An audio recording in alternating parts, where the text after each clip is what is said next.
All right, I think we're about to get started. So let me just share this for a second. So we're here in the time and narrative session number 1.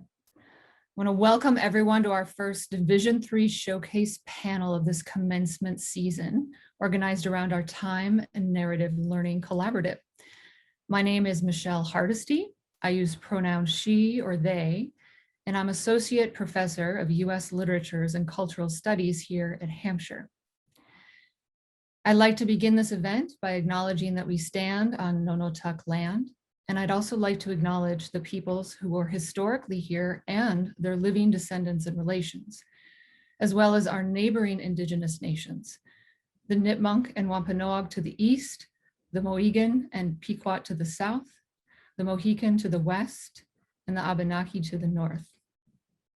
And as I was thinking about introducing you to the Time and Narrative Learning Collaborative, I thought about this acknowledgement, which is not mine alone, but a shared statement, and how it narrates in a way that is insufficient, but also replete, an account of land and peoples, of genocide and survival, of past, present, and future, and of the possibility of repair and justice. The Time and Narrative Learning Collaborative investigates how, as communities and cultures, we author time, mark time, and measure time and space. The faculty, staff, and students who work together on this LC pursue a range of questions that traverse the fields of literature, history, physics, film, biology, philosophy, music, astronomy, studio arts, and many more. The Learning Collaborative asks such questions as, whose histories get told and whose memories matter? How does the multi-million year history of the Earth affect how we think about human evolution, history, knowledge, and the future? How do conceptions of time affect what we create and how we understand? As you might know, our learning collaboratives, or LCs, are a new initiative at Hampshire, one just coming into being this year as these students launched their Division 3 projects. And so while in the future we might imagine more tightly woven links between LCs and Division 3, this year our students present projects that have affinities with these emerging collaborative hubs, and I welcome them here today. We have 6 presenters in our first session today, although that might slightly change because of the fluidity of situations here in the year and change that we've been experiencing this global pandemic in our remote lives. So we flow with it and we just keep going. So we may have a little bit of a schedule change. So each presenter is going to have 10 minutes to present and 5 minutes for Q&A. Presenters, when you have 2 minutes left, you will hear a chime like this. You hear that? And when 10 minutes is up, I will ask you to wrap up. So audience, please put your questions in the chat. You may also post comments and praise and congratulations, and I'll make sure the presenters get a copy of the chat so that they can save forever. But if you have a specific question, please mark it as such. Like I have a question that I want read, and I will read questions out to the presenters. All right, so I wanna, I think I can do this for you all. I'll share a link out to the full schedule for the day. So that you can see it. And if you scroll to the bottom, you'll see the program, which is what I am sharing here. We do have a little bit of a change. And so I think who we're going to start with actually is Alyssa Coffey. So I'm going to introduce Alyssa Coffey, uses she, her, and hers pronouns. Alyssa is going to be presenting her Division 3 project entitled This Day Shall Be for You a Remembrance, Biblical Exodus and Civil War Narrative. So I'm going to stop sharing my screen and hand it over to Alyssa. Hello, everyone.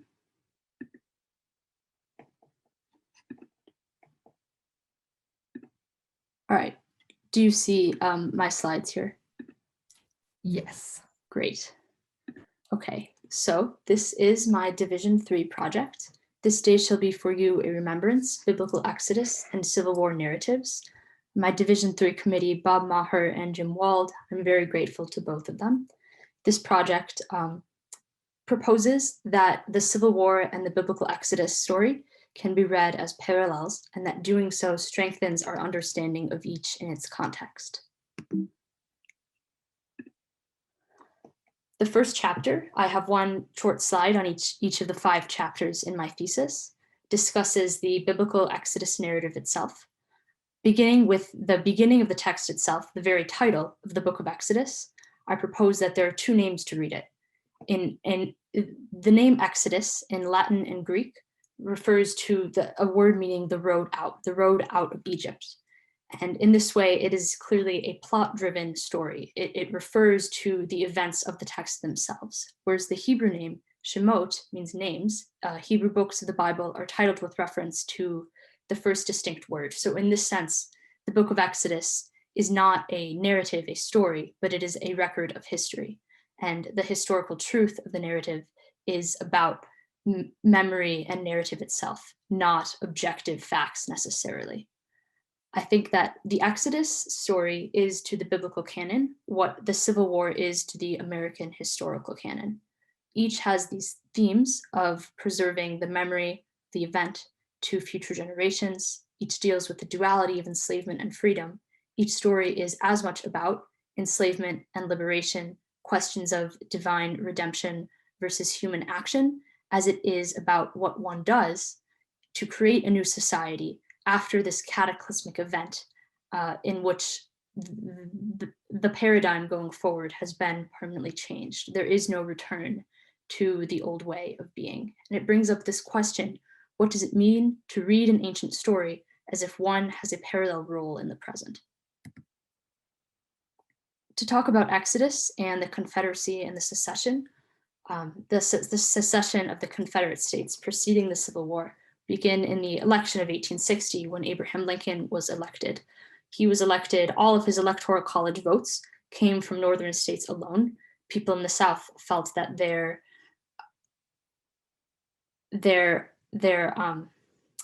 interests were not acknowledged by the northern governments, particularly for white Southerners, their interest in enslaving others and holding slaves. They set up secession commissioners who spoke to other states, beginning with the first state to secede, South Carolina, who used biblical references to the Exodus and other stories to speak of the lands in which enslaved people were working and harvesting crops, that they would revert back to a wilderness if Abraham Lincoln somehow enabled uprisings of enslaved persons against their enslavers. One preacher, Stephen Eliot, used the Exodus narrative in 1863 very clearly. He said, and speaking of how Confederate prospects in the war had sharply declined, many references to the story, a day of blood and slaughter, the sound of lamentation is heard throughout the land. Our hearts sank within us under the shock and grew as insensible as stone. Referring to Pharaoh's heart, which was hardened as stone, we continue as if we were courting the condition of slaves. The irony of this is lost on him. And the lost cause narrative in the wake of the war was a way to re-narrativize both the war itself, similar to how the Exodus story is re-narrativized and retold through the book of Deuteronomy. Black Christians in the Civil War era used the Exodus story to tremendous appeal and power. There were literacy laws in many states which were much more about preventing unmediated Black communication, particularly around biblical stories, rather than the actual ability to read. Frederick Douglass wrote in his memoirs that when he realized that he was told not to continue learning to read and to write, the book that piqued his interest in reading and writing was the Bible. He said that he understood the direct pathway from slavery to freedom was knowledge. Many are familiar with the rich genre of spiritual songs sung by enslaved people, and this was because their access to Christianity and to create their own Christian religious communities and narratives was so often controlled by enslavers. This transformation of biblical text from written to oral subverted the normative Protestant notions that to fully approach and access scripture, one had to read it on their own. Christianity was for them both a symbol of their oppression and their oppressors, as it was the religion which represented their freedom. And this brings up questions that there were a lot of divergent perspectives about how to interpret the story. Who was similar to Pharaoh? Who was like Moses? Who was like Jesus? Some people compared Abraham Lincoln to Moses, while others compared him to Pharaoh, because he could have freed enslaved people and signed the Emancipation Proclamation long before he actually did. Jews in the Civil War era were a very small community. There were about 150,000 Jews in the United States in 1860. At the time, this was very small because the total population was about 31 million, including 4 million enslaved people. Their interests during the Civil War period were motivated primarily by geography, secular politics, and the examples of their local rabbis. Religious affiliation and a Jewish community's orthodoxy, conservatism, or liberalism with regard to Jewish law and practice did little to predict how they actually related to the issue of slavery and secession. A lot of Jews at the time were very concerned that the Christian, particularly the Northern Protestant influence on abolitionist politics, would be the foot in the door through which, if it became too popular, that abolitionism was associated with Christianity, that would spread the influence of Christianity to other aspects of secular, political, and social culture. Rabbi Isaac Mayer Wise said in 1864, so at the height of the war, he said, the abstract idea of liberty is more applicable to the alien laborer of the Mosaic system than to the savage. So in this case, he's using the Exodus narrative, a core story in Judaism, not to draw a connection, as many Christians did, both Black and white, Northern and Southern, between the events of the Civil War and the Exodus narrative, but actually to draw a line in the sand to separate the Exodus story from the Civil War. Judah Benjamin was a senator from Louisiana who supported secession as early as 1855. He was Jewish, but he was not practicing or religious, and he resigned from his Senate seat in the wake of his home state's secession in 1861. He was called by Benjamin Wade, a senator from Ohio, an Israelite with Egyptian principles. So while we can say that this name is kind of funny and brings up some of the tension between what his stories that he was familiar with, these biblical narratives, prescribed versus how he was actually acting, it shows that many Jews at the time were much more willing to attribute the causes of the Civil War to the conflict and the debate over the future of slavery rather than slavery itself. Finally, I wanted to talk a little bit about civil religion and Abraham Lincoln. Civil religion is a term that refers to religious myths and symbols used by a population at large. Lincoln himself was not religious. Actually, when he was inaugurated, he had to borrow someone else's Bible. He did not have his own for the inauguration. He became a chaplain-like figure for the North during the war to shepherd them through this event, particularly in his speeches such as the Gettysburg Address and the Second Inaugural Address. He brought up a lot of key questions, both to the Exodus narrative and the future of the country, about the sanctification of space, of memory, and particularly in the Second Inaugural, of the role of God versus human intervention in the Civil War. When he was assassinated on April 14th, 1865, he died early the next morning on Saturday. It was that year also Good Friday, as well as an intermediate day in the Jewish calendar of Passover. And since it occurred on Friday night, he died on Saturday morning, the Jewish Sabbath. So at the time, this caused religious communities across the country of all religious and political affiliations to draw comparisons between President Lincoln and different biblical figures such as Moses, Jesus, and his namesake Abraham. It brings up this question of whether or not Egypt, the metaphorical Egypt, the narrow confines of slavery and of the war itself, can be a sacred place, a sacred space, and if so, for whom are these memories sacred? So those are some of the main ideas that I discuss in each chapter, and with that, I think we have about 5 minutes now for questions. Wonderful. Thank you so much, Alyssa, for the presentation. And indeed, we have 5 minutes for questions. So folks can put questions in the chat, and also you can also use the Q&A function if you'd like to put questions there. You can also put words of support and congratulations for Alyssa in either of those places. Should I stop my share so I can see? I can't see the Zoom chat. Yeah, you can stop your share. Okay.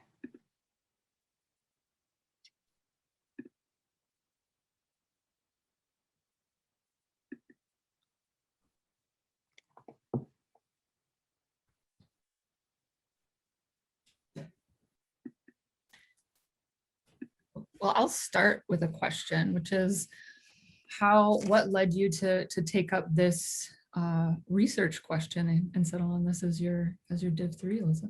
Yeah, that's a great question. So during my Division 2, I concentrated mostly on religion and American studies. And I noticed in a lot of my history classes that there were references in the primary sources I was reading to the Exodus narrative, more so than any other biblical piece of the biblical narrative, and more allusions to this than anything else. And so I started investigating why could that be when the same story was often used in surprising and contradictory ways, such as to defend slavery and to encourage abolition. And I also thought that there were a lot of parallel themes between the two, as I discussed in my presentation as well. And they both are enduringly resonant. Excellent. Were you getting some nice comments in the chat? Congratulations, a very interesting way of looking at the two narratives. Great job, Alyssa, fascinating subject, and would love to read your complete div. Are you going to put it in the archive? I will, yeah. I'll be uploading it later this week. Awesome, and I hope that's true of everybody here. Any other questions? And yes, I'm going to put the new schedule in the chat. We had a slight reshuffle because of a technical difficulty. Unfortunately, one of our panelists couldn't get a good connection. So here's a current schedule, and still getting some great feedback in the chat. Any other questions? And other panelists, you're also welcome to ask questions. You could even unmute and do that.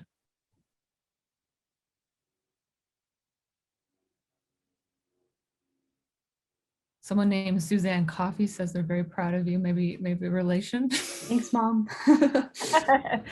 What are your plans for the future, Alyssa? Next year, I'll be living in Chicago, and I'll be a member of the Avodah Jewish Service Corps. Very cool. Excellent. If other folks have questions, definitely put them in the chat and we can get them to Alyssa later. And thank you also for putting very kind words. I really like the chat for that. So another round of applause for Alyssa and a really wonderful presentation. Thank you so much. So like I said, things have changed a little bit in terms of the schedule. So next up, we have Lucas. And Lucas, who uses he, him pronouns, is going to be presenting his project called Systems, Subjectivity, and Skepticism, representing perspectives through interview, world building, and creative work within the fictional setting of, you're going to help me out. You're going to have to help me out there. Yes, yeah. Okay, and you're going to tell us all about it. So great. I'm going to hand it right over to you. And like I said, and we had a couple of people come in late, so I'll let you know that you've got 10 minutes. And after 8 minutes, you'll hear a little chime. That means you've got 2 minutes left. At 10 minutes, I'm going to come in and let you know to wrap up. Okay. Let me try and get this to work.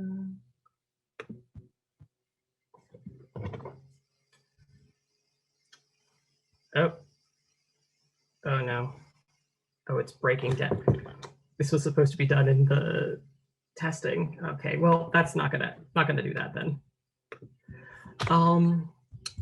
Hello, I'm Lucas. I'm a writer, game designer, and artist. So of course I didn't use any of those in my Div 3, or perhaps all of them, depending on your point of view in this. What I really do is I imagine worlds and I involve perspective in the moving between it in my works. I'd like to thank you for trusting me with your time, and I'd like you to suspend your disbelief for the next few minutes and let my words guide your imagination. We see a planet, forth from its star, with deep oceans divided by the sloping land masses of continents, a world that on its surface looks much like our own, though we have to look past the second moon to get a clear view. As we descend further, the continents redefine themselves into biomes of vibrantly colored forests, rocky mountains, and vast deserts, and nestled in environments of their own making, the settlements of humankind. Yet from afar, we begin to see the inconsistencies. Between the settlements and the environments of other creatures, a literal boundary line can be seen, a slight warping along the edges of humanity's perception. Following these shapes made by weather patterns, ocean currents, or geological shifts. As we look closer, we see the life of the world, sharing traits we might recognize, but which blur the division of life that we take for granted. Trees that walk in herds upon uprooted roots, static and non-thinking animals that grow like moss, conscious fungal hive minds in great underground colonies. Species and life forms with a biology far more flexible than ours, adapting to new elements of their environments within decades rather than millennia. We travel further, reaching the outskirts of a stretch of land bordered on one edge by a stretch of coastline and on the other by mountainous peaks. This region is not a country, not in the way we think of nations and states, but rather an interconnected network of smaller societies, sharing trade routes and culture even as each defines themselves. At the coast to the east, we see the blue shale concrete of a city's tall towers, a trading hub where half the faces one sees are from the continent across the ocean, where colossal beetles with hollowed out and furnished shells serve as public transportation, and everyone's subconscious creates a collective mind. Towards the western mountains, we can spot fields of farmland and fenced pens between the sloping hills, where the local practices are such that they can shape the species they care for to entirely new forms or purposes within mere generations. We notice the white tiled roofs and places of worship within the towns scattered throughout the midst of the region, their theocratic bureaucracy of many collected faiths acting as negotiators between their citizens, the spirits, and the ghosts of public consciousness. In a suburban sprawl to the north, we find a landscape covered with evenly spaced single-family residences and businesses, one of the few places to value material wealth in the region, where the mass production of media can turn idols into gods. In the great academies to the south, where disciplines are defined by the mindset they push their students to cultivate, and where those mindsets allow those students to surpass the previous definitions of impossible. What we come to realize is that the world of Eos Ahyat, though this region's name for their planet, has one key phenomenon that ties together these disparate changes. On Eos Ahyat, the nature of the world is in part subjective, not entirely defined, but influenced by the interpretations of those within it. Here, each and every person's belief and biases about the world around them can directly affect that world and determine their interpretation of it in turn. For an individual, this change is subtle, a shifting of the senses to see heat or emotion, an augmentation of one's abilities or skills based on a mindset, forming alternate ways of thinking or processing. However, the larger the cohesive group that shares a belief, the more prominent its effects in shaping and changing the world. Even the world itself and all other forms of life seem to have their own influence, though whether or not this is accepted as truth depends on the culture one is a part of. Some see these influences as miracle, science, spellcraft, or perhaps do not think of them at all, as they're considered to be inextricable from everything else in the world. As this introduction shows, the world of Eos Ahyat is an exercise in world building to discuss perspective. It allows for those who have never experienced, the project asks, what if the abstract or metaphorical qualities of one's worldview were made literal? Here, culture, society, and life, concepts of culture, society, and life are made tangible. It's a world where philosophy, belief, and metaphor can be made physical or concrete, such as having literal barriers to entry that block certain people while remaining entirely unnoticed by those privileged others who walk right through. A place where ghosts can show exactly how we carry a part of people when they die, where effective gods can be created through the public perception and idolization. In this way, the setting itself is a mechanism through which we can directly discuss these things and explore how our understanding of the world shapes our interpretations of it and the change we can create.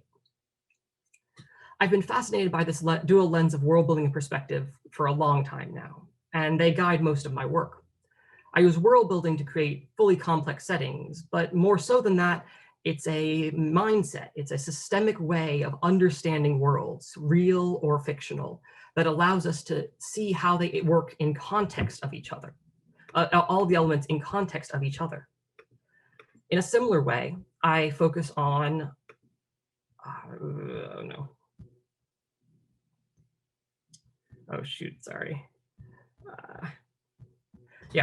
Similarly, the act of shifting one's perspective to try and understand another is, to me, essential for the practice of empathy, and I try to involve that in my own work.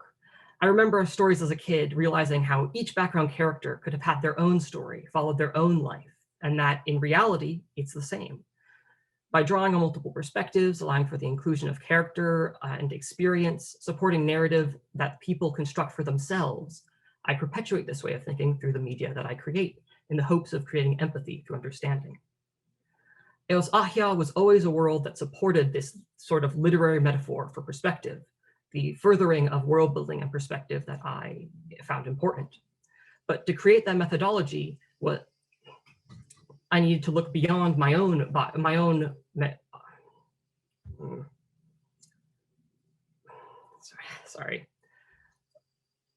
was always a world that supported literary metaphor for perspective. But to create a methodology that reached that goal, I need to work beyond my own perspective.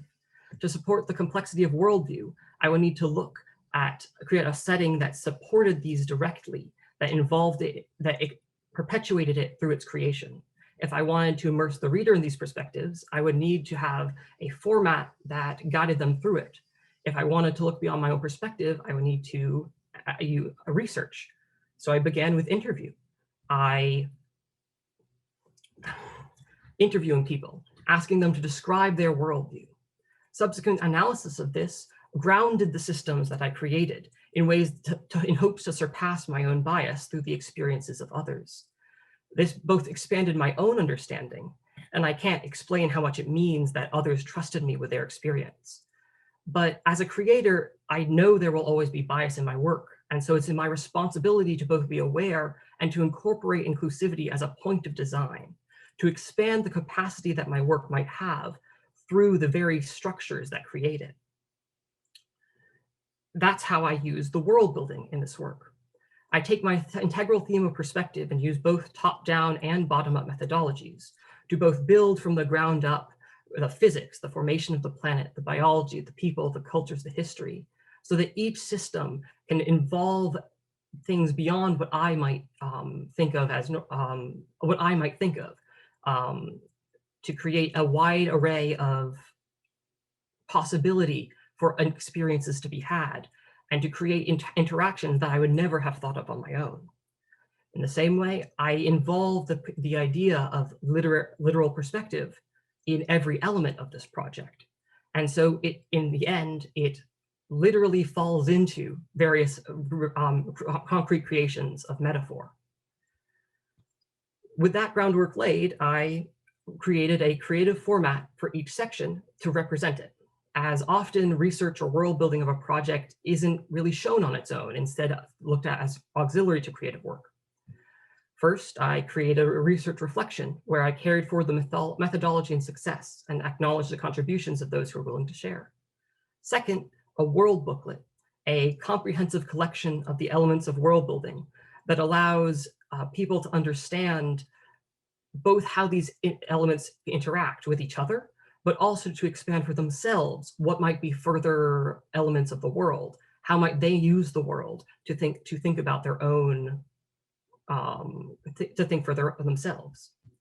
Finally, a collection of fragmented fiction, following a format that allowed shifting between character, setting, and theme, a contextual chain that in building in itself allowed the reader to construct their own meaning.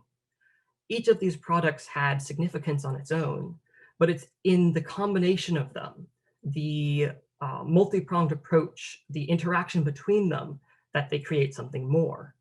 by involving all of them through the entirety of the process, they were able to intrinsically support and perpetuate the whole, an interconnected, multifaceted, unbound project. This is where the three lenses that my project started with come in.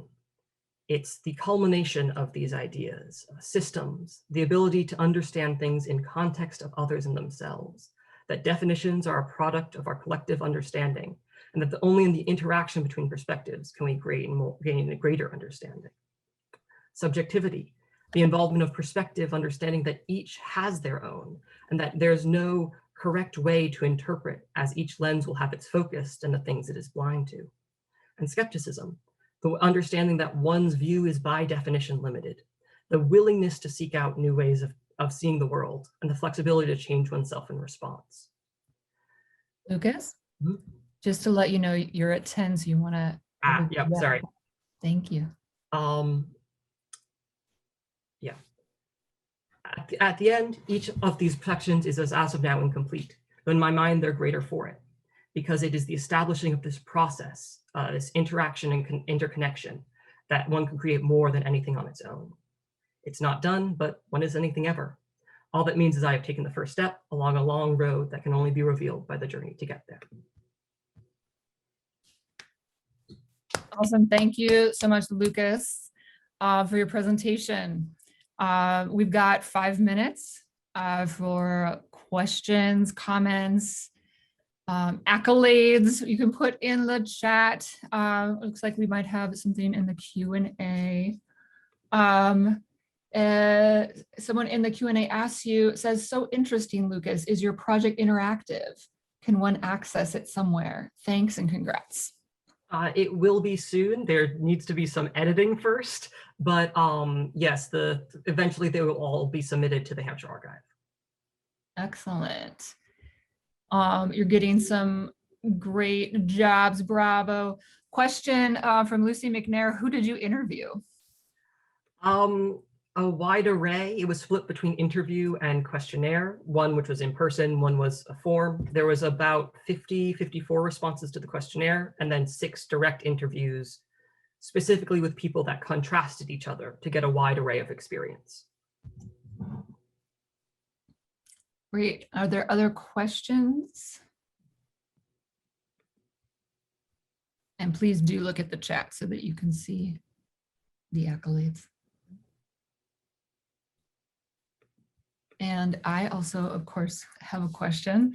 And I feel like you were gonna put up a visual, but it didn't work out. So of course, yeah. I think we all probably want to see that, you know, if we can. We'll try. Let's see if it works.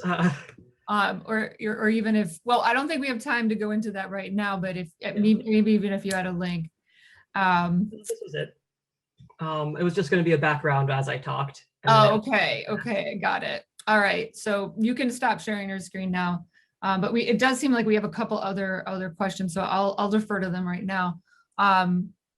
2 questions here. Emily Black asks, any unexpected discoveries during the process? And Chris says, bravo. How do you envision your project evolving?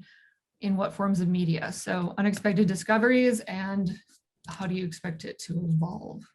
So the main amount of unexpected discoveries were in the research section of discovering other ways of seeing things that I wouldn't have expected, but also in the world building of, by using both top down and bottom up, I was able to, on one hand, go through a list, you know, how might weather affect the way that people see the world, and found lots of things I might not have thought of because you don't think of those things normally, but also finding, when I think of metaphor or use the project, that the world makes its own examples that I wouldn't have thought of simply because of the way the systems interact.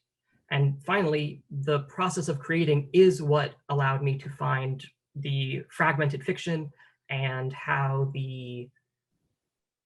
I don't know how to word, it allowed me to discover a new format that I think I want to use going forward in a lot of different forms of medium that I wouldn't have found otherwise. In terms of evolution of it. And in what forms of media, which I definitely also want to know about. I mean, definitely further writing. and using this method of writing in other ways. But also I'm definitely interested in games, as it is one of the best ways to immerse people within a perspective. And so the hope would eventually to be make probably a role-playing game that allowed people to explore their own perspective, likely without realizing it until the end. All right, I'm going to bring in one more question from Dan Allen.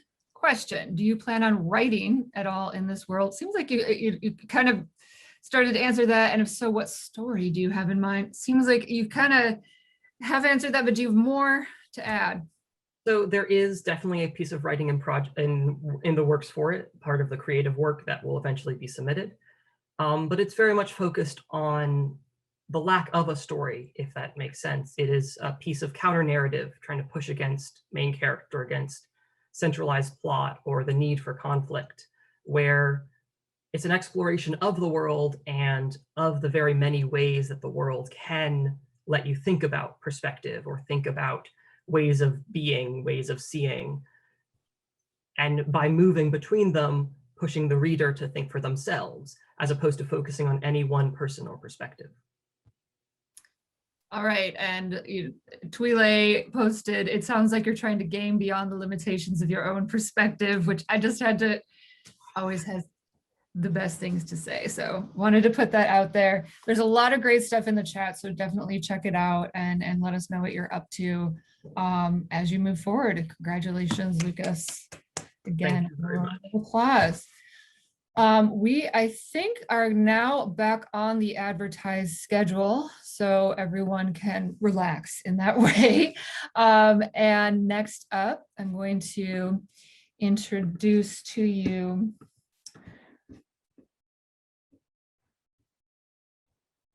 Molly. Molly, are you ready? Molly McLaughlin. I pronounced her last name wrong. I'm sorry. It's all right. Okay. I'm gonna keep going. I'm gonna give the title, but please tell me the last name. I'm sorry. Oh, McLaughlin. McLaughlin. Of course it is. It's been a long year, hasn't it? Patterns, an archive of letters and personal narratives about the non-male Hampshire experience from 1970 to 2021. All right, I'm going to stop my share and hand it on over. Okay, thank you so much for that introduction. Hello, everyone. My name is Molly McLaughlin. I am a Div 3. That's why I'm here. And I am a Hampshire College student who, during my time at Hampshire, studied a self-designed curriculum that I titled Creative Nonfiction Storytelling, which encompasses a lot of different ways to tell and explore nonfiction stories. And for my div, I created an archive of letters from past and present non-male Div 3s. For non-Hampshire folks, that's alums and current seniors. And from those letters, I analyzed them to look for patterns that I saw throughout the 50 years. And from there, I created a series of letters talking about those patterns that I saw, as well as my own personal narratives within those own patterns. So to showcase this, I am going to share my screen real quick and show you guys the website that I created for this archive of letters that I have been collecting all year. So here is the website. I'm hoping everyone can see it. I'm getting some nods, so that's good. So here's the front page of the website. It pretty much just tells you about what the website is, what this whole project is. And there's a couple different sections on it so we have the archive, the different letters. I'm actually going to go and read to you the first letter I wrote, which is just an introduction letter talking about why I chose to do this project and what you can discover when you are exploring this website. So here it goes. Dear reader, there are 2 things I feel you should know about me. 1, I am a person with questions. Questions about my future, past, the person I am, and who I am becoming. I have questions about the process one takes to become. I have questions about my questions. Am I the only one questioning these questions, or do these questions only exist within me? Or do they reside in others? In this world that's so vast, so diverse, and intersectional, I have a hunch that I am not the only one, past, present, or future, that ponders these ponderings. Is this belief correct? 2, the best way to answer questions is through conversation. I believe that we learn the most from the stories of others, from people who wore similar shoes to ours and those who wear shoes that we do not fully understand. This is the reason for this project. This letter that you are reading now is only one of many that I have written, but also one of many that others have written. Letters written from non-male people like myself who decide to pursue a liberal arts education, particularly a liberal arts education here at Hampshire College. I have asked for stories from people who have attended this college in its 50-year run, who have been here before me and who are working beside me. I asked them for their stories of how they got to Hampshire, what life was like at Hampshire, and most importantly, how they made life work after Hampshire. How did people who have faced a vast array of challenges related to aspects like sexuality, gender, ability, class, ethnicity, along with other societal differences, make their past, present, and future work? How did they, or do they, plan to build a life for themselves once they left college? How did people like myself pursue their passions in a society where many passions struggle to support life? How did they do it? How do they continue to do it? Can I learn from their way of doing? I asked my past and present peers to write letters to some version of their younger selves. I hope to find patterns of advice that could find resolutions to my questions. After reading, analyzing, and discussing the content with the writers of these letters, I confidently say that there are patterns of advice in these letters. In the links to the side, I have organized these patterns into different categories. I encourage you to explore. The advice and commentary found in these letters and conversations were helpful for me to read and hear. I hope the descriptions of others becoming will aid you in whoever you are becoming. Or possibly this will be a way for you to see the world through the eyes of others. Who knows? If there's anything I have learned in my own endeavor of becoming, nothing is promised as certain. Sincerely, Molly Murray. So that's kind of just like a little overview of why I did the project and what the project kind of, or at least in its beginning stages, meant to me. And then to the side here, I broke it down into different categories. So we have academics, creatives, space, community, and the last category, making it work. So each of those is kind of set up similar to how this letter is set up, where we have the letter and then some photos on the side and exploring those topics that they're categorized as. That I like, yeah, exploring those topics within the context of what I saw and noticed in the letters. So I believe I still have a couple more minutes, so I'm just going to take you quickly through the rest of the site. And yeah, so so this is where you can find all the letters that I was able to collect. So we have letters all the way back from 1970, and not everyone has sent me their photos yet. That's why there's only the Hampshire logo. 1980, 1990, 2000 to 2010s. No one sent me a letter there. So if there's any alums watching from this decade who wants to send me a letter, I would very much appreciate it. And then current day was my biggest section. And then if you're like, oh, I want to explore someone, you just click on their name and then it brings you to their profile. So this one is my profile. And it gives you a little overview about who the person is and what their div was and some other basic information.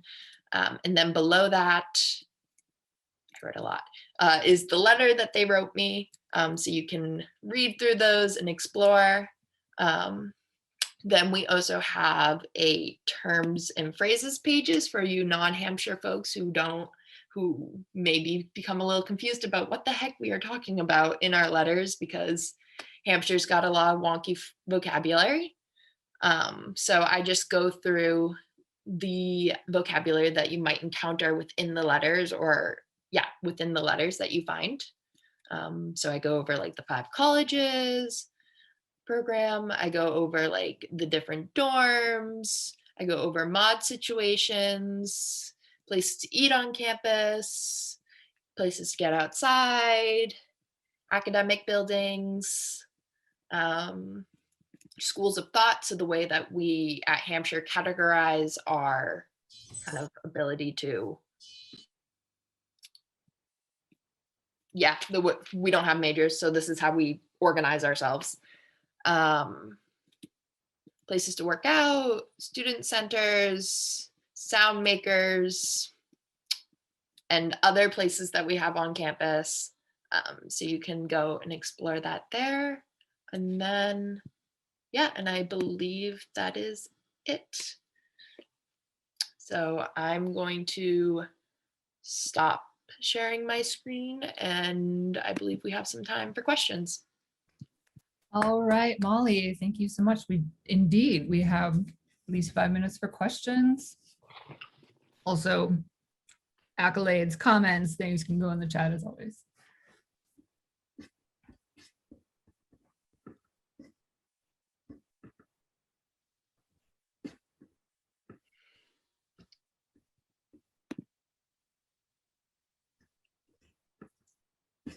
Where can we find your website? Asked Andrew Sapini.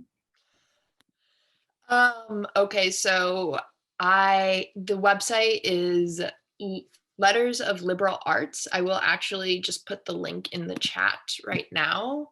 Oh wait, that only goes to the panelists, correct? You can change it to panelists and attendees. Oh, it goes to both?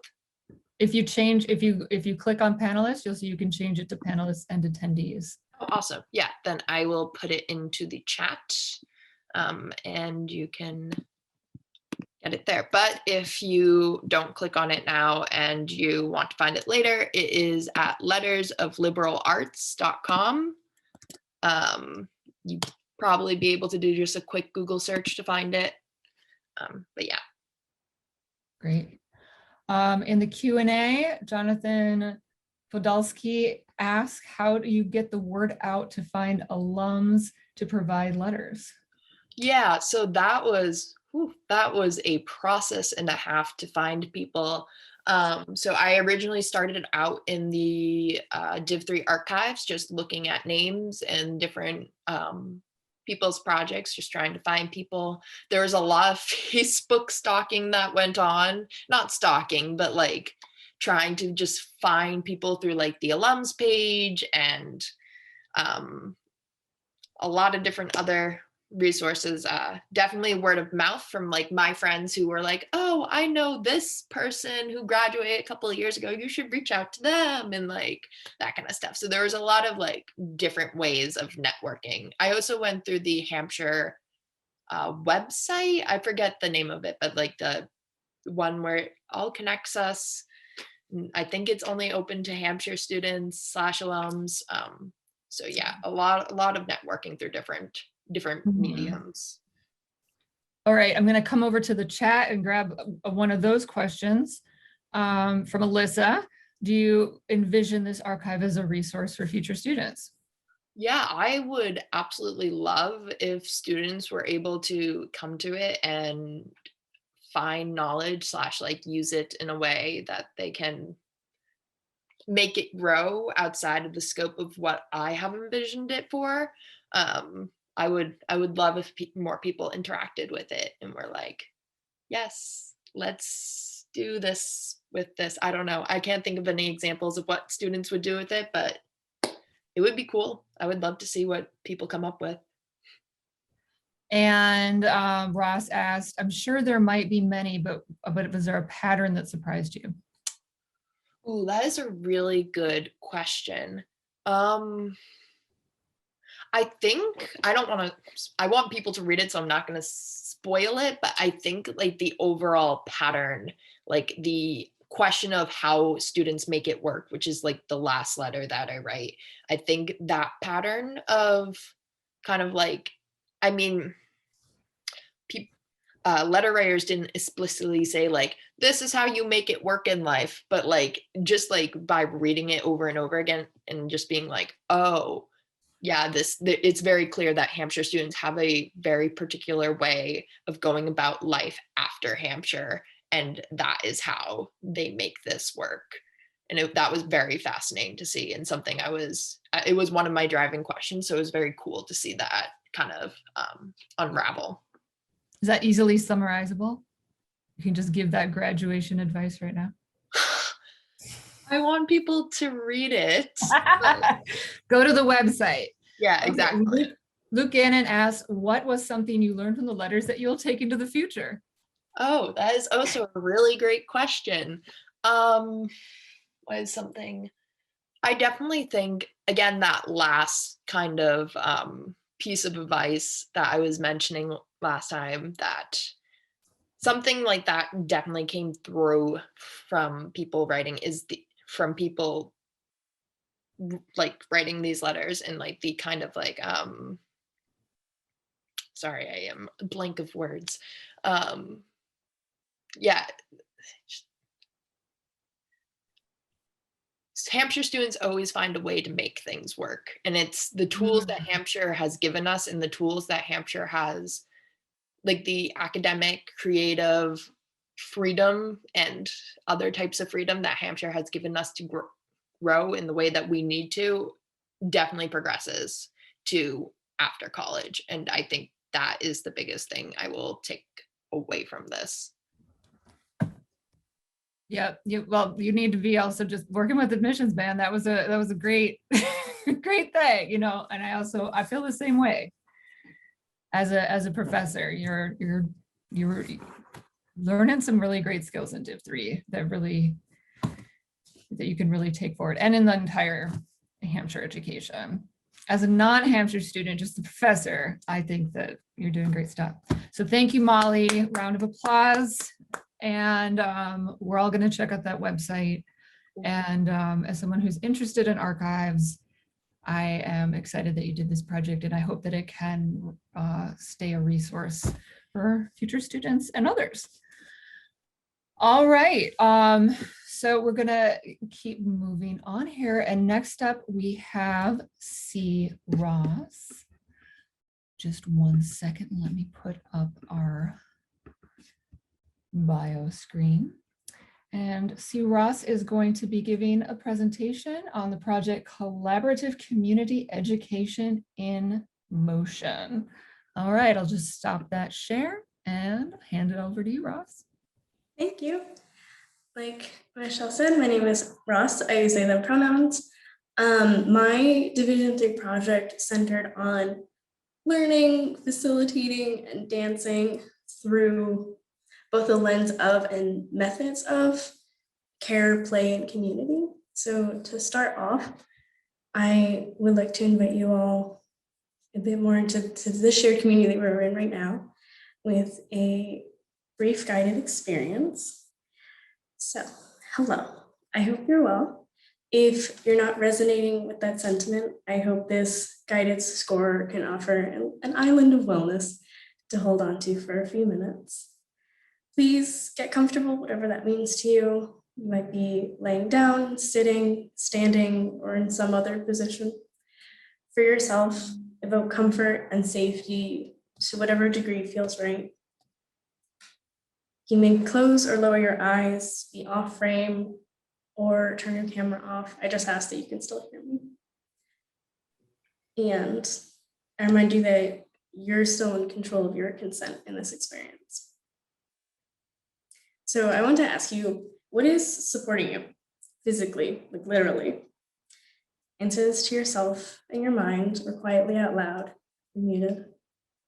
So for me, I'm sitting on a wooden chair, on a wooden floor, on the second floor of my new apartment in Northampton. And it is very much supporting all of my bodily weight right now. So for you, hold your answer and repeat the same question. What is supporting this first layer of support under or around you? So as I said, below my chair is the floor, and then so on and so forth. So layer your answers until you can't go deeper. If you think you've gone deep enough, go one more layer for me, if you will. In the same vein of gentle acknowledgement, notice your breathing. There's no need to change how you're currently breathing, just notice it. Sense the parts of your body that gently rise and fall alongside your breath. For me, my chest and my neck moves a lot up and down.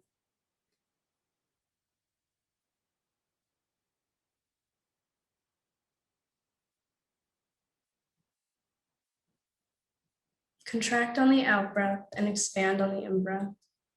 Be as gentle as you need.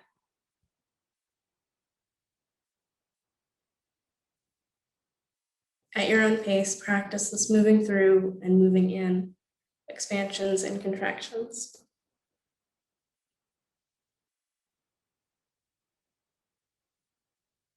Let your body settle into gentle stillness. Take care to reduce movement, but do not halt it.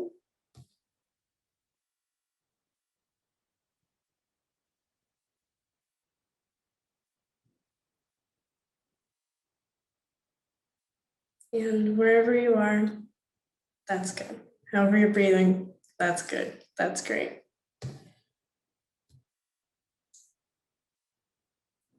What are you craving right now? What movements are your body asking for? What rest is your body asking for? Follow your initial responses physically or mentally or in your mind. They don't need to prove themselves to you or me. You can honor them now or later in whatever capacity. And I ask, what do you want to remember? I offer the layers beneath you and the layers you're made of. You can remember where you are gently if you've floated away a little bit. You can remember where you'd like to be physically or emotionally, or both. Take care to remember your breathing and what it does for you. Take care to take care of yourself.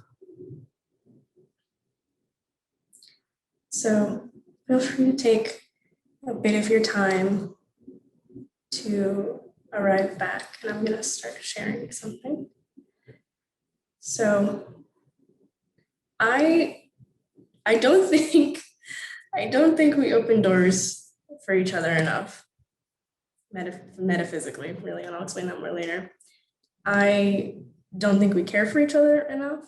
I don't think we play with each other enough. And I don't think the opportunities for community are reaching those that need it the most, including those that feel like they do not need it. Or if they are there, they're not visible enough. And there aren't enough tools to open them. There are enough ways to open those doors. Both of these are systemic and relational issues, absolutely. So through this project, this was my big main question of how do we encourage and inspire people to care for and about others, and in turn accept methods of care? That was really the kicker, and also very much a lesson for myself as well through this. And project-wise, I focused on exploring how to facilitate group processes and methods, like I said earlier, through methods that emphasize care, play, and community, specifically grounding those characteristics in reciprocity, and researching and exploring multiple possibilities that offer that potential to develop community. I did not set out to specifically find a set of practices or a set of theories that would become my life thesis, like how I work for the rest of my life or for an interim part of my life, but really just diving into research and figuring out how to find multiple answers to those questions. And a few definitions, this is actually a largest chunk of my writing, was defining what these things mean to me. So care is giving empathetic attention that is genuine and rooted in good wishes. Community, a sense of belonging and trust cultivated over time, and experiences with others who we share at least one common denominator with. Play, a method of practicing curiosity, unpredictability, and joy. And then learning, process of gaining knowledge, making connections and mistakes. Facilitating, which that one was very hard to define, but I settled initially on an intentional method of sharing and guiding others in learning through emphasizing care, play, and community.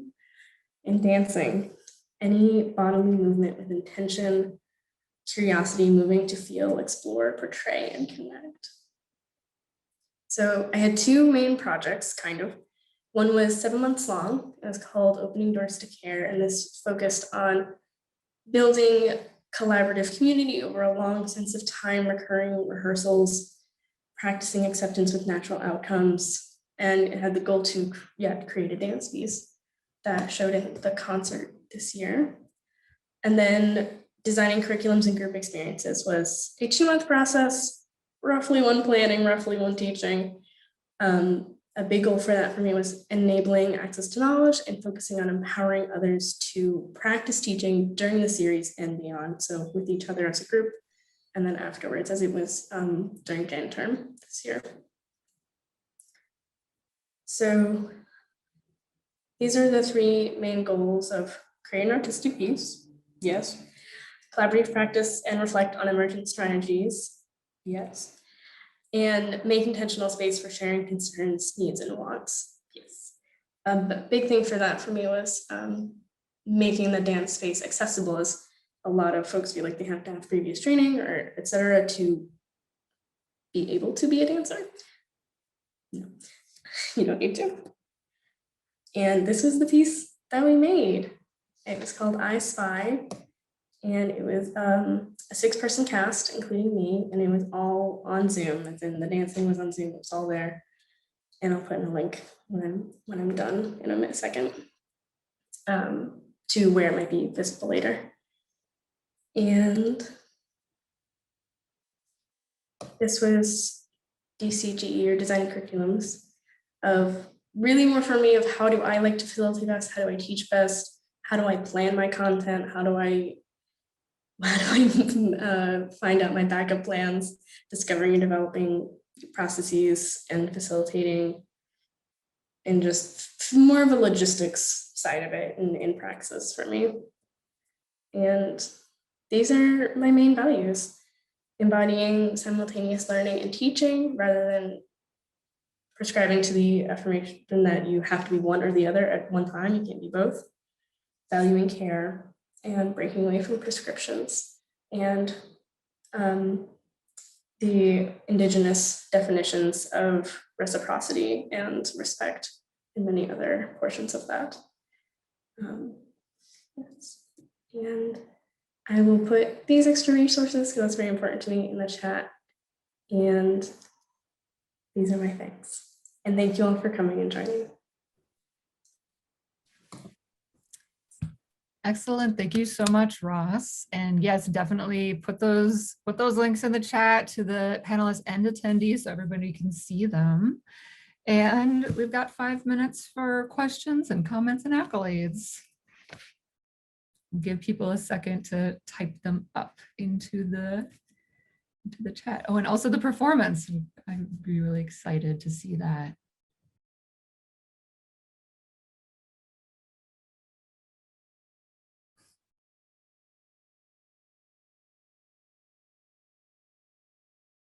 I will echo what Nora Hammond just posted and say that I also really appreciated that kind of guided meditation at the beginning. I was like, this is just what I needed.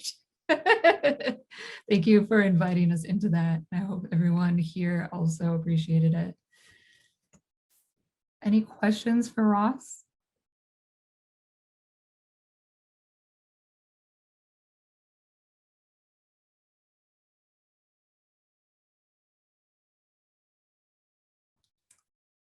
All right, we've got a question from Tis Rome. Looking now at your capacities to design and facilitate curriculums, what curiosities are present for you when considering teaching youth, adults, elders? Dear Lord. I'm gonna go with what I think you mean, but preferably I have more clarification. Curiosity as a present.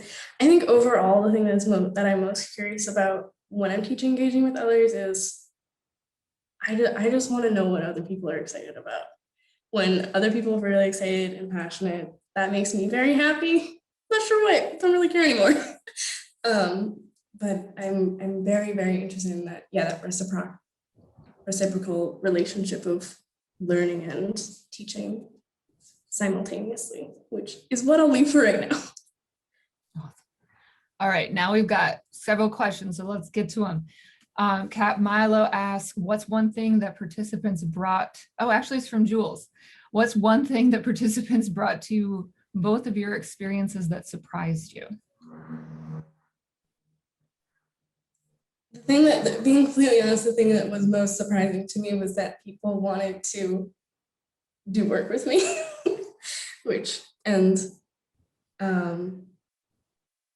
that it wasn't just something that I was very passionate about, something that other people were very passionate about as well, which should not have surprised me, but it did, and I'll just be honest on that. Awesome. And Professor Twile says, thank you, Ross. So appreciate the invitation to consider and feel the support in the present moment. Question, can you speak to the value of making mistakes in learning? At least a little bit, yes.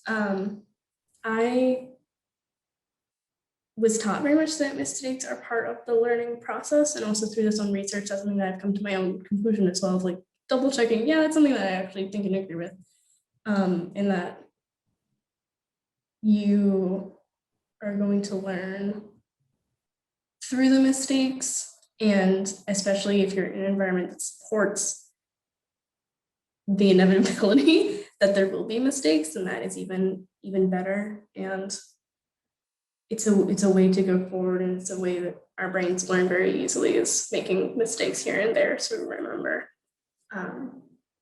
there's definitely way more that I wrote about, but I cannot recall it at the moment. Great. I'm going to bring you these last two questions together. And I think this one follows well. Abby Koff asks, can you talk about the challenges and opportunities of creating care and community through Zoom? And then the last question we're going to go with today is from Vula Grady. Are you thinking about any future projects inspired by or that might grow from your div?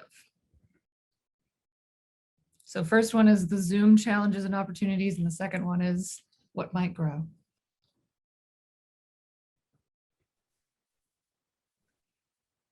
Have you frozen? You're back. Okay, thank God. I did hear the end of your question. Great. I did hear that. Challenges, opportunities, creating care and community through Zoom. Opportunities was that it was very easy to communicate a lot of the times.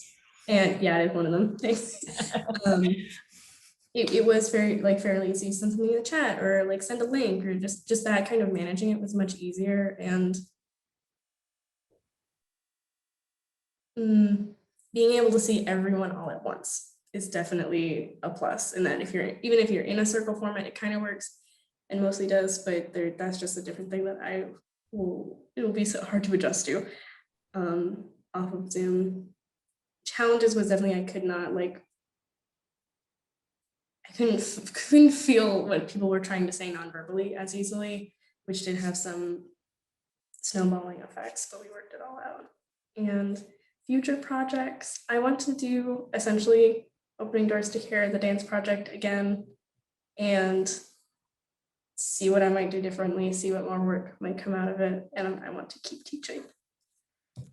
All right. Well, thank you very much, Ross. And thank you everybody for the great questions. And last but certainly not least is Keelan Matthews. with a presentation called Haunted Storytelling, Investigation, Belief, and the Unknown in a Paranormal Community. So, Keelan, I'm going to hand it over to you. Awesome. All right. Let me get to the thing.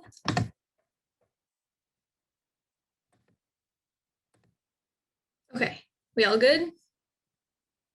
Cool. All right. So this is my div. So it is an ethnographic study of the paranormal community where I argue that Western scientific standards of knowing have influenced the origins, operation, and communication of the present day paranormal community. And I conclude the project with a warning to the paranormal community about scientific elitism and to not let history repeat itself. So first up, my introduction. So when people talk about people who believe in the paranormal, the questions being asked are usually about the validity of those beliefs, usually asking questions like, why do people believe in the paranormal? I don't really find this question to be very productive. And I don't want to be asking a question about belief that presupposes that the answer is not that the paranormal is real. Whether or not the paranormal is real doesn't really concern me. People believe in the paranormal and they always have, but then what? The then what to me is that there is a whole community that has grown around the belief in the paranormal, complete with conventions and TV shows and online groups. So the ways in which this community operates and communicates about the paranormal is what I have concerned myself with in this study. So what I have found is that the presupposition that the paranormal is not real and that those who believe in it are irrational or gullible is pervasive, and it has influenced the paranormal community much more deeply than one might think. In fact, as I argue in this study, I believe that it created the paranormal community that we see today. So methods for this project, they were shifted online because of the pandemic. So instead of in-person field work, I shifted my focus to the online community of the Traveling Museum of the Paranormal and the Occult, which is where the majority of my participants came from. So the museum is a traveling museum of haunted objects and items significant to the history of the paranormal, and it is run and curated by paranormal investigators Greg and Dana Newkirk. To be members of the museum, you pay a monthly fee, which allows you to have access to new objects to the museum, articles that the curators write, as well as their private Facebook page. And it was on this page where I conducted my field research and found participants. I made posts in the museum's page asking members various questions about their beliefs in their community, and they responded to them in the comments. The comments made up the majority of my data, as well as one-on-one Zoom interviews that I conducted with the Newkirks, again, the curators of the museum, Katie Webb, an investigator separate from the museum, and then 3 anonymous museum members. So my study is broken up into 3 chapters, which I will now attempt to summarize. So chapter 1, what is the paranormal community? So here I'm defining community as people who hold shared beliefs or understanding about something. This is because as opposed to other communities, for example, like the queer community, the paranormal community is not based on identity or a particular life experience. It's based on a belief in something. So in this chapter, I explore how the paranormal community is generally divided into 3 main sects: people interested in ghosts, in cryptids, and in aliens. What I found is that each sect has their own shared knowledge and belief about their given topic, and the groups generally don't communicate with the others. It's also very common for someone in one sect to not believe in the things in the other sects. So this sort of opens the question of if these groups don't have the same shared beliefs about the paranormal, how is this a community in the first place? So I argue that there are 2 integral aspects to the paranormal community that bring it all together. The first is the unknown. So all of these things that they're interested in, while they're very different, all the questions that they're asking are questioning the limits of our reality and what we think we know to be true. The other aspect is investigation. So across all the sects, the one thing they all engage in is investigating their chosen unknown topic. Investigation is also a way to define membership in the paranormal community, because investigation is the way members interact with the paranormal. It also becomes the way members interact with each other. So there has to be a sort of interaction and communication within the community, because if there isn't that, your interest is sort of happening like in a vacuum. So I conclude that these two aspects create the paranormal community, and the agreed upon idea that creates the community is that across all sects and members, the one thing that everyone can agree on is that you can attempt to know the unknown through investigating it. So chapter 2, telling ghost stories. So in this chapter, a big part of what I did with my participants was collect their ghost stories. So in this chapter, the main thing I explore is how members tell their own personal ghost stories, as well as something I call embedded evidence. So embedded evidence is a commonality in the structure of personal ghost stories, and they appear in the narratives as details that are not necessarily needed in order to tell the story, but they demonstrate to both the storyteller themselves and their audience that they were not mistaken. These details include the storyteller walking through how the situation went from normal to strange, the storyteller's own ethos, and including how they tried to recreate the experience and failed, which then further implies something paranormal happened. So as an example, I have this story from one of my participants. She says, "I was driving home one night on a curvy road near a pond. I'd driven this way many times and it had appropriate lighting, but still remained quite dark. I saw a shadow in the shape of a man start walking from the left side of the road. I was going a bit faster than I should have been, and was starting to panic that I might hit him. I laid on my brakes. I saw his outline in my headlights. He had no features. It was quite literally a shadow. Once I crossed the right side of the road, it disappeared. Literally. There was nowhere for a person to have moved, stood, disappeared into. It was just gone." So in this story, the storyteller provides details that I've put in bold here, that show us how she is very familiar with this road, which not only tells the audience that we can trust the validity of the experience she had, and that it wasn't a misunderstanding or lack of knowledge about a new location, but it also confirms to the storyteller herself that she was not mistaken. So details like these and the others that I mentioned before are very consistent in these personal ghost stories. So why are these details included? I argue that embedded evidence is included not to convince the audience of something, because no actual claims are being made in these stories, but to subconsciously prove the storyteller's rationality, both to themselves and to others. I believe that this is because many individuals think that belief in the paranormal cannot coincide with rational thought, and that those who believe in science automatically do not believe in things such as ghosts. I'm going to skip forward a little bit. So essentially, including these details and evidence is in effect separating the storyteller from the sort of irrational, crazy perception that is often put on believers. And these details also show that the structure of these stories are built on logical reasoning and sharp observations. So the last chapter, to believe in or know the unknown. So in this chapter, I explore how members negotiate the differences between believing in the paranormal and knowing that the paranormal is real, and then getting into the influence of scientific culture in the paranormal community.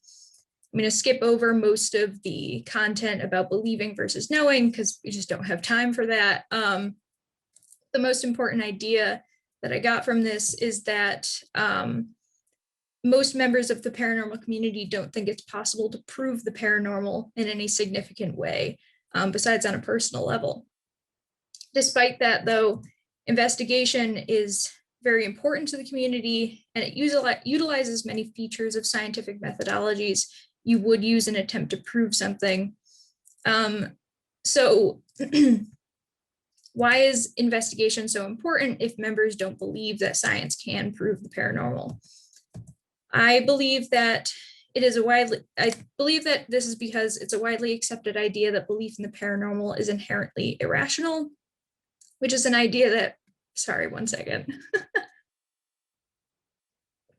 Okay.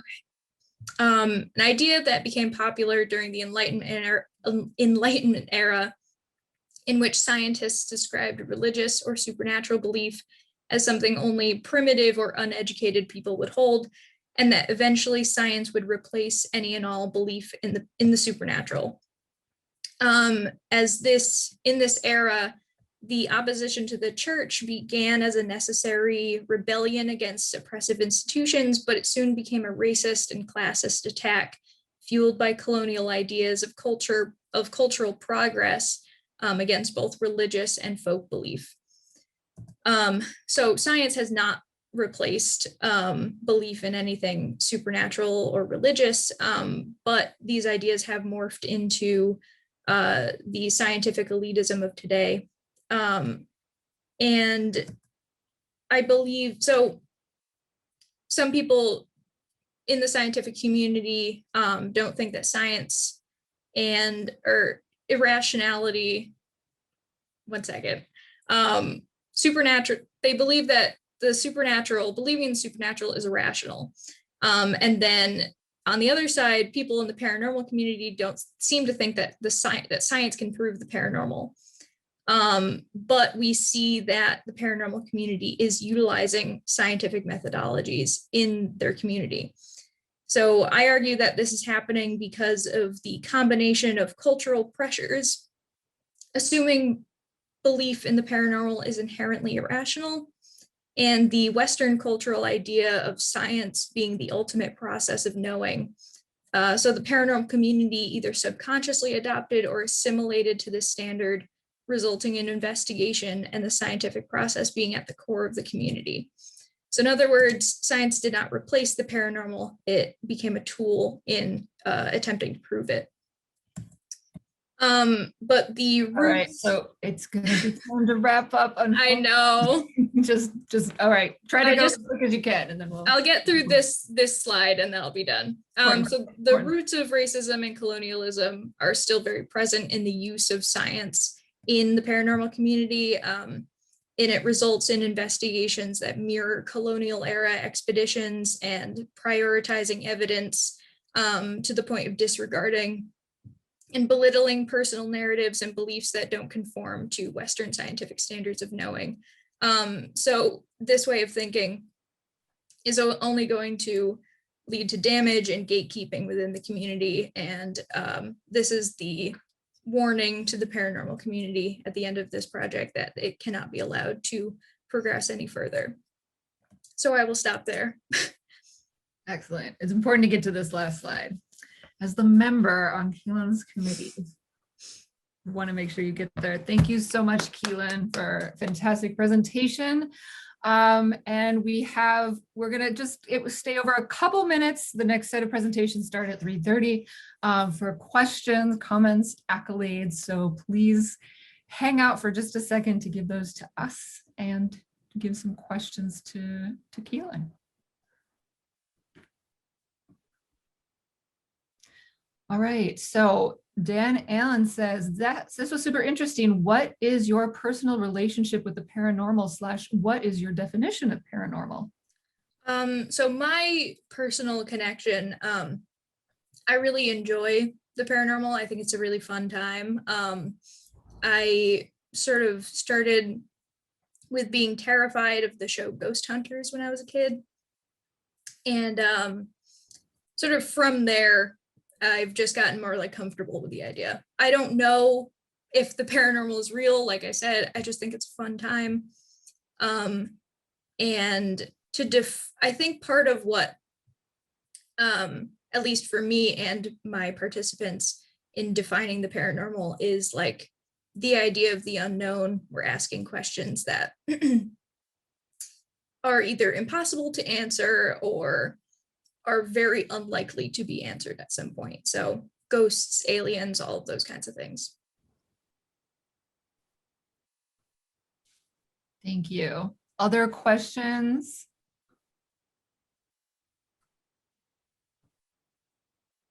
So Molly asks, says, great work. This is such a fascinating study. How did you land on focusing this topic for your dip? So my concentrations at Hampshire have been primarily anthropology, linguistics, and sorry, I'm suddenly have a You can take a sip of sore water. throat. Me too. Take care of yourself.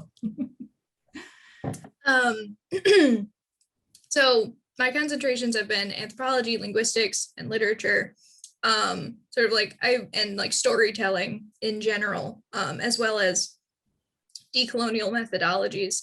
And so I wanted to sort of combine my academic interests with something non-academic.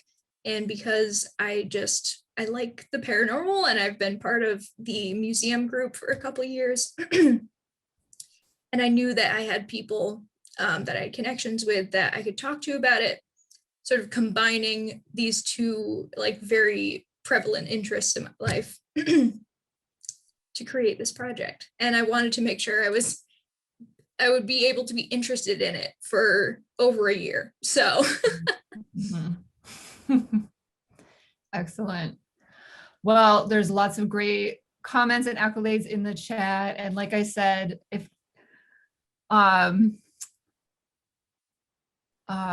let's see if I can, I'm saving the chat right now so that I can definitely share it with you all. And I think you'll be able to too. So participants, you can go to that little ... menu and save the chat so that you can treasure these wonderful comments forever. So thank you, Keelan. Another round of applause to you and to all our amazing panelists today. And also just, I'm a little disappointed that Holly Shaw wasn't able to present today because of just technical difficulties, not getting a good connection. And I hope that we can reincorporate or get Holly's project in there in some other way. But just really want to thank Rayanne Wentworth for helping us with all of the technical, doing the webinar and all of these presentations, and also Naya for doing so much of the organization of all of these wonderful showcases, and all of you who came and joined us today and asked questions and left comments. Thank you so much for making this happen. And we've got a whole bunch more showcases coming up today and tomorrow. So I'm putting again the link in the chat so you have that whole schedule. And at 3:30 it continues. So thank you. Go take a break, and we'll see some of you back here at 3:30. I won't be moderating, but someone else will. All right. So thank you again. Congratulations, graduates. Bye.